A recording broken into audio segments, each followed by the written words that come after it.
Okay, the next screen we want to talk about is a staggered screen, which is another screen that's being used a lot in offense to open up three-point shooters. We've got specific rules on how to cover staggered screens that got to be followed so that we can successfully cover a very difficult screen to cover. Okay, so again, let's say the ball's in Owen's hands. As we talked about earlier with the other screens, if Sam's guarding Jack, and obviously there's two more players over here, another offensive, defensive player, again, Sam wants to force the shooter or the offensive player in one direction, not allow him to go in both directions to get more separation. So as we set this staggered screen over here, there's going to be two screens for the shooter.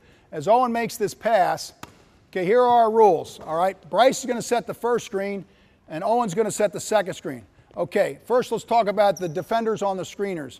Tyler is going to do the same coverage that we did with the pin down.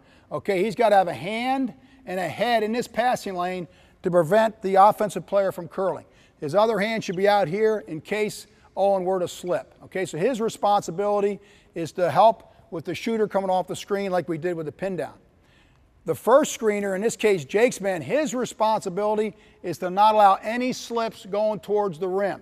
Okay, so if he were to get up too high and Bryce set this first screen and then flashed or slipped towards the basket, that is Jake's responsibility. If Owen were to slip, that's Jake's responsibility. So if Owen, as the screener comes off, let's say Jack's coming and Owen's setting that second screen, he decides to slip rather than setting it, Jake's got to pick it up and then we'll rotate down and Sam will continue to chase. So as we go back and do it again, the guy who's covering the first screener, his responsibility is to protect the rim against any slips so that we've got the rim protected. Sam's responsibility is to chase this shooter to not allow any three-point shots with some help from Tyler so that he can't curl the ball curl the screen and go right towards the basket. So let's start from the top again. We'll just walk through it first. Owen, you got the ball here on the wing. Okay, playing good ball defense. Ball gets passed. Okay, here comes the screens. Sam's chasing. There's one, there's two. As he pops out, we're ready to follow. We're ready to play defense. Okay, let's do it again. Okay, go ahead, bring it back. Again, as we talk about this chaser, it's really important.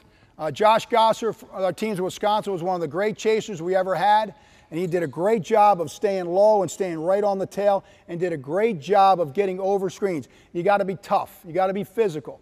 Some guys are easy to screen, some guys aren't. You got to be a player that's not easy to screen, especially if we're going to put you on a shooter, because you're going to get a lot of screens. Obviously, teams are going to set a lot of screens for three-point shooters. So your ability to stay low, your ability to absorb contact, your ability to not give up is really important.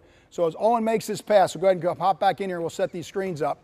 All right, Sam's going to get right on the tail of Jack. He's going to get down nice, low, lower the shoulder, lower the hand, come off that screen, and be ready to catch and put pressure on the defense. All right, this time let's throw it, Casey. So let's start from the top again, Owen. Just make the pass, go set the screen. Sam, you pop out.